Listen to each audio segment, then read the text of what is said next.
All right, today we're going to be unboxing the Safariland 6360 ALS SLS Level 3 holster. This is definitely a more duty rated holster, something that you carry on a belt, not so much for everyday carry. So in here is going to be your manual. Got all your warnings in red. And then on the back side is going to be an Allen key. That's for removing and installing the other various attachments for the back. Also included is going to be the UBL, or Universal Belt Loop attachment. This is going to fit 2-inch and 2¼ inch belts. You can also remove this and use Safariland's other various attachments, such as MLS, QLS, or ELS. I plan on using a QLS fork, and I'll go over more on how to remove this and install the QLS fork a little bit later in the video. So the main portion of the holster, the main body, is going to be constructed of Safari laminate, and this one is the STX tactical finish, kind of a non-reflective leather looking material. Now the 6354 holster does have a Cordura, adhesive Cordura material on the outside, which really reduces reflectivity, but not really a concern of mine. And this one in particular is for my Mark 25 or P226. So when you're looking at these, it's not going to be very straightforward as far as which there is a Mark 25 specific model, but I wanted the 6000 series holster. I really like the look of them. So if you're shopping for the same one and you have a Mark 25, the model that you're going to want to look for is the P226 with rails, and that's going to fit your model, and then you pick your specific light and whatnot. So this color is the OD green color, and that's going to be molded into the Safari laminate material. It's also available in black, foliage green, and FDE brown. And internally, you're going to see on the inside of the holster, it is lined with a suede, and that's just to provide a little bit of protection for the finish on your slide and frame. It's a very soft material in there. On the bottom side, you're going to have two caps. This one right here is going to be essentially the cap to prevent dust and debris from going on the face of your light. And this one right here it's kind of hard to see inside. If I can get a close-up, I'll throw that in here. But essentially, this cap on the bottom has a little nub on it that aligns with the muzzle of your firearm. And it basically aligns it inside of the holster, but also prevents dirt and debris from entering inside of your muzzle. Also on top here is going to be a guard or a hood, whatever you want to call that. That's to prevent unwanted pressing of the different mechanisms for unholstering the weapon, but also prevents a takeaway from occurring if someone is attempting to take your firearm. So the retention method. So when it comes to holsters, there's kind of two different retention methods. Plainly speaking, there is a passive retention and an active retention. I'll go ahead and show you a passive retention holster. I've shown this one on the channel before in my Mark 25 video. This is the T-Rex Arms holster. So these are constructed of Kydex, quite thick Kydex. A passive holster or passive retention holster is basically going to use compression or tension to retain the firearm. Here's the Mark 25. This holster is basically just applying tension and compression on the light to retain the firearm in here.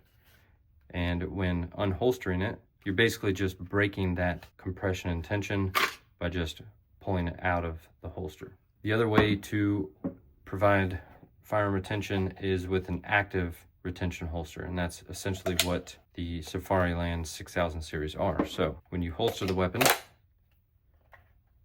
it retains it like that. However, you cannot break the compression and tension of the firearm. You have to push a mechanism to release it in order to pull it out of the holster.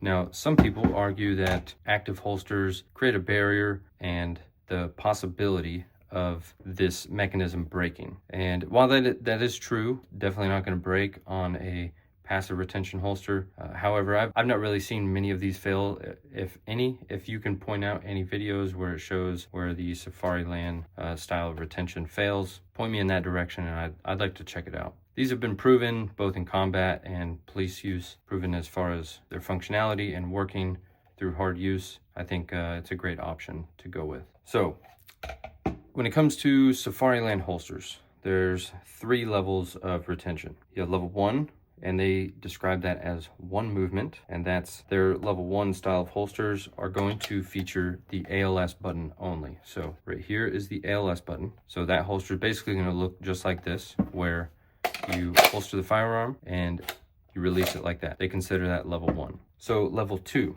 Safariland describes that as 2 movements. So typically that will feature only the SLS hood, which is this hood right here. So 2 movements, press down and forward, or it will feature the ALS button alongside an ALS hood that you basically push out of the way, and then it'll give you access to the button. And then there's level 3, which is what this one is. Again, that's going to be 3 movements. So you push down and forward, and then press back on the button.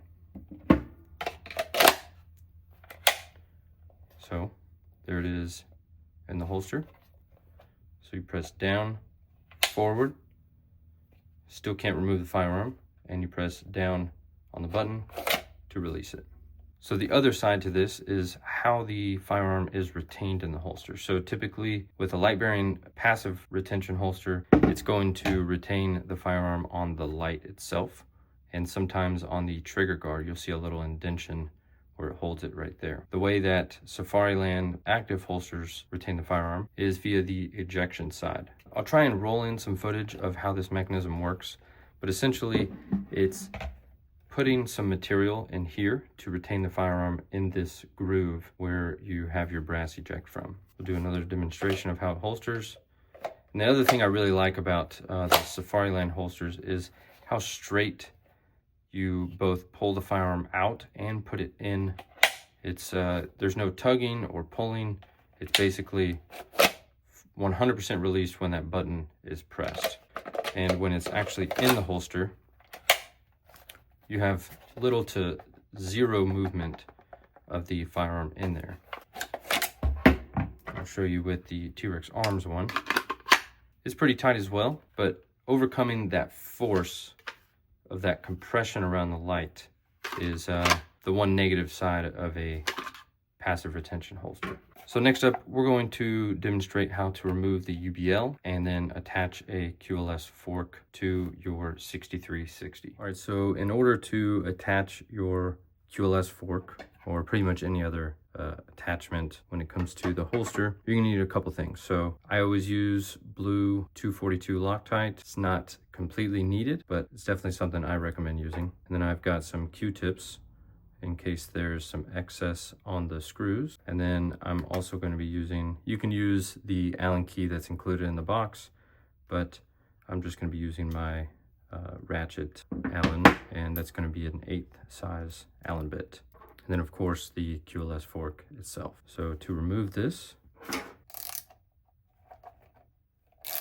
just going to be basically unscrewing these 3 screws here.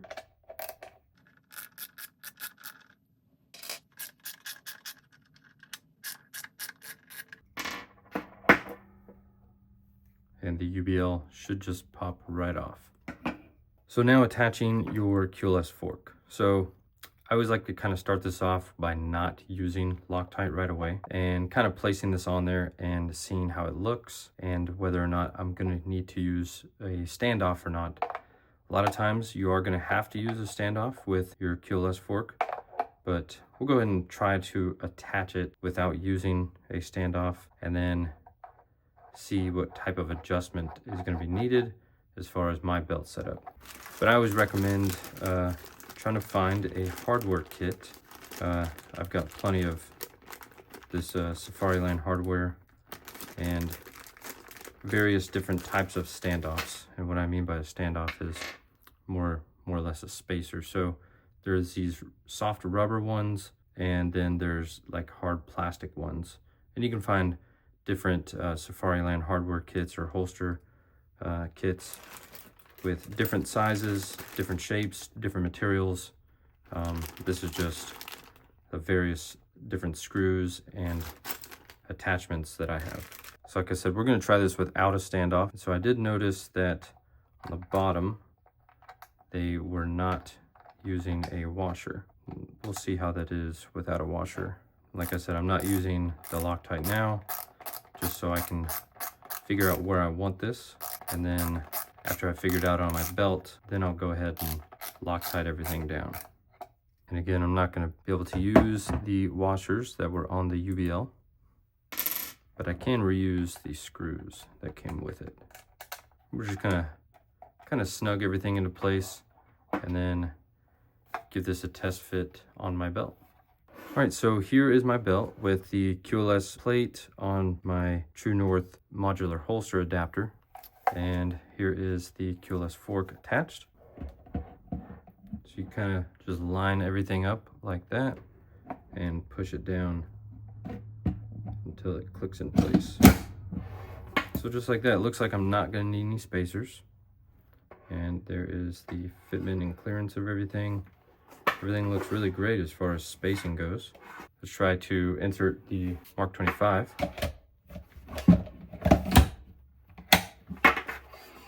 Everything looks pretty good.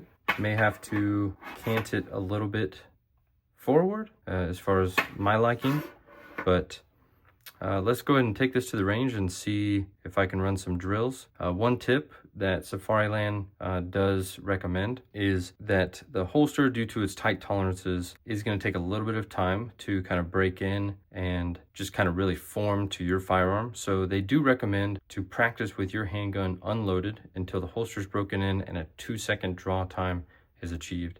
I'm not going to be doing that in this video, measuring my draw times, but I'm going to see how it functions at the range. So let's go ahead and check it out, and I'll be back with my final thoughts and opinions.